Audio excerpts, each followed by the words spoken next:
Hello everybody, and in today's video we're going to be doing something special. Still controller unboxing, because that's what I like to do when I do these types of videos, but we are going to have something special, something different than my standard controllers, or my specialty kind of controllers. Like let me see if I can grab it. This 8-bit do one, that was pretty specialty.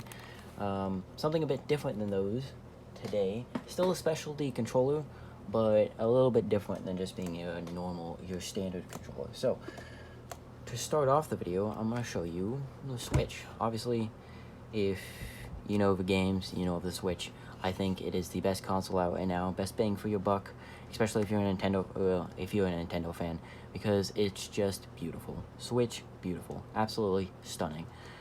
For the price point, it's absolutely great. And usually you'll get some standard Joy-Cons. Usually I will also recommend you buy a second pair of Joy-Cons, so that way if you and your buddies decide you want to play like Switch Sports or something, you have a secondary pair. I decided when the 25th anniversary came out, I was going to pick up these special edition Skyward Sword ones that came out with the HD version of Skyward Sword on the 25th anniversary, and they are absolutely beautiful. And if you notice as well, I have these little Satisfy caps on them, and they came with this beautiful Satisfy grip that goes on here, and it just makes the Switch a lot more comfortable. And if you're gonna play something like Legend of Zelda or a slower paced story mode game, this is great.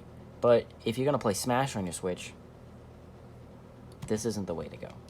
You're gonna destroy your thumbsticks on the Joy-Cons, you're gonna destroy the buttons, because if you're a Switch owner, or if you have heard anything about the Switch, the Switch Joy-Cons are very fragile. They tend to break and get Joy-Con drift and all that other stuff. So we have a solution today with the Hori Split Pad Compact. This is, in my opinion, the second best option for handheld mode. I think it's the best option for handheld mode. There's the Split Pad Pro, which is more expensive and just pretty much takes a full-size controller, splits it in half, and then you put it on each side of the Switch. But I prefer the Compact. It's a bit cheaper, and this one is beautiful. I got the limited edition Gengar Pokemon ones, and these are great. But I also got to go alongside this, and also in this review, I got the Split Pad Pro attachment, which can also be used with the Compact. So this is also very nice, but we will get to this later. First, we are going to unbox and cover these bad boys. So I did get one of the original pairs that was white and yellow, or like a neon yellow type color, but these are way more beautiful. These average around 40 to 50 bucks, I think. 30 to 40, 40 to 50 is the retail price for these things, and they are beautiful. And if you didn't notice, they do come with a little instruction booklet that explains how they work and what they do, and in multiple different languages as well. It's a pretty good instruction booklet, but you won't be needing this because you have me, and I'm way better than some instruction booklet, because I'm a video you guys get to watch and keep entertained for. So we can pull these out right here. They come in this little plastic holding, which is very nice of them to keep them nice and clean and secure inside the box. So when you get them out, they are very comfortable, very high quality sticks compared to the Joy-Cons, at least is what it feels like. Full size buttons, an actual D-pad, and full size shoulder buttons and triggers as well. You have little release buttons back here on the back with these little notches to help it lay flat whenever they're on the Switch, and 2 back buttons. So we're going to slide these on the Switch real quick. Grab this bad boy, and you just slide in like normal Joy-Cons. You feel that little click, just like you do when you slide in normal Joy-Cons. And this is very comfortable, way more comfortable than using like the standard Joy-Cons without like a grip or anything. It just makes it more comfortable, and it gives you full-size sticks that are more durable than these little fragile little Joy-Con sticks, because those are known to get stick drift, and that's not good. But we have all of our buttons, so let's get into it. Thumbsticks, first of all, a lot better than the original thumbsticks that you that you get on the standard Joy-Cons. A lot more grip, a lot bigger, and just more enjoyable to use. A lot more range of motion. It feels a lot better, a lot more normal, and that's a plus in my opinion. Moving on, we also get a full-sized regular D-pad to use, which feels very good, looks very good, and is normal membrane switches, but they do feel very good and way better than just using these buttons that we get on the standard Joy-Cons, in my opinion, as well. Then we have your face buttons over here, which are way bigger than the normal Switch Joy-Con buttons. Makes it feel a lot more natural to use, and a lot more comfortable, a lot more ergonomic, and where they're supposed to be. Moving up to the top real quick, we're going to get these out of the way. Full-size shoulder buttons and triggers feel a lot better than these little dainty things on top of the Joy-Cons. Feels a lot better. Still normal, these are all normal membrane switches for all these buttons, but still very good. Moving on, we have the accessory button suite, which will include our plus and minus button, our home and screenshot button, and our turbo and assign buttons. So I'm sure you know what the plus and minus and screenshot and home button do, but if we go to these buttons down here, they're a bit more complicated. So if you click a turbo button and you click a button on the face, it'll pretty much just spam that button. If you hold it down, it'll act like it's like mashing it like that.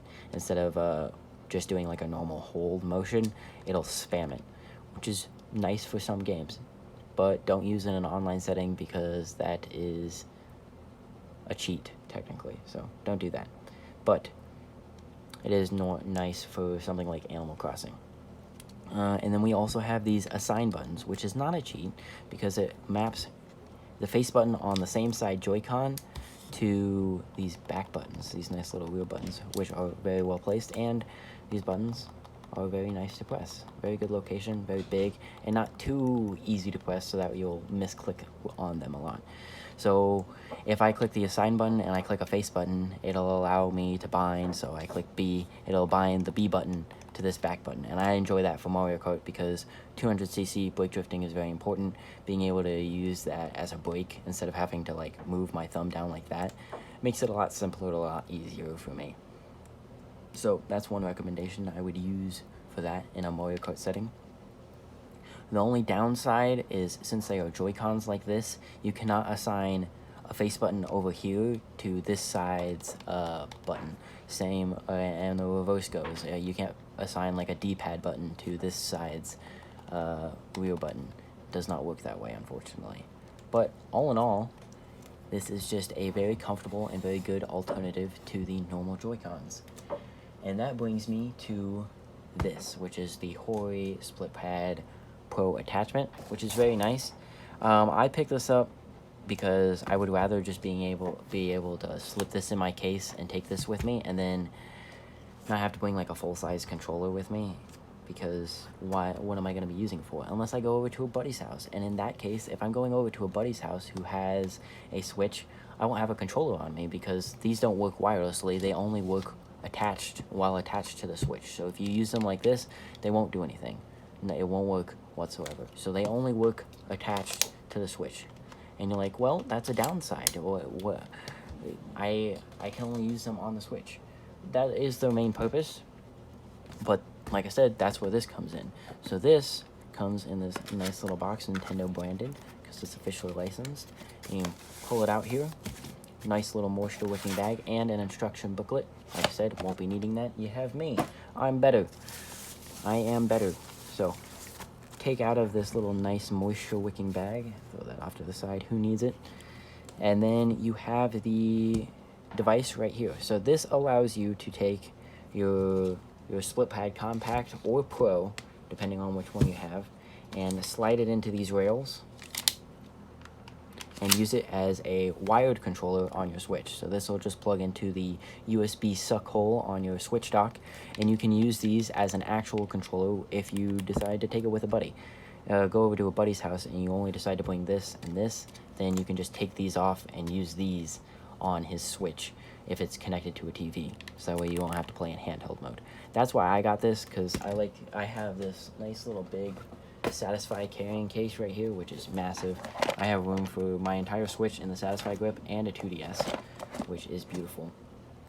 But instead of having to use my Joy-Cons, this on the Switch fits in this case, like, not as well as what it does with the Satisfy grip, but then underneath, with all this room underneath it, I can put this little grip here, right in here where the 2DS is, and then I can just take this with me whenever I go somewhere, and I can, if I go to a buddy's house and he has a Switch, I can just take this out and use this as a controller instead of having to play in handheld mode or do like wireless close share connection and stuff like that. So this is more of a convenient factor for me, but it might be nice for you to pick up because these retail for around 20 bucks, and it comes with a 10-foot cable connected to this, and it comes with volume controls, microphone controls. So normally when you're using a wired headset, most Switch controllers do not have a little 3.5 millimeter headphone port at the bottom if you're using a wired headset.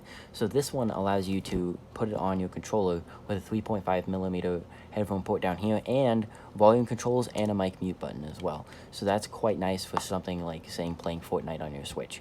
You can use that for you can use this for your headset instead of having to plug it all the way in the Switch if your Switch is all the way across the room. So that's also quite nice and very helpful for that. All in all, I think it's pretty good compared to buying like a regular pair of Joy-Cons. Instead of buying a third pair, buying these are quite nice, makes the Switch a lot more comfortable to use, and this is just a nice little accessory to turn this into another controller you can use if you have a buddy over or something. With that being said, I think we're at the end of the video because I don't really have anything else to say. So, I do recommend picking these up. If you do, let me know in the comments. Let me also know in the comments if you decide not to, why not?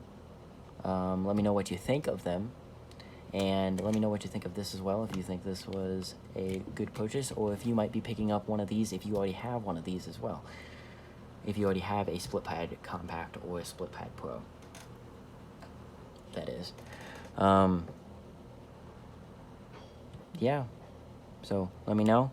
Leave a like if you did enjoy the video, and subscribe if you're new, because then if you enjoy watching my content and you want to see more of stuff I do, you'll get notified. You can turn on a little notification bell whenever you subscribe, and it will give you a reminder on your phone, and it'll be like, hey, this guy posted a video. You can go watch it now because it's live and it's up.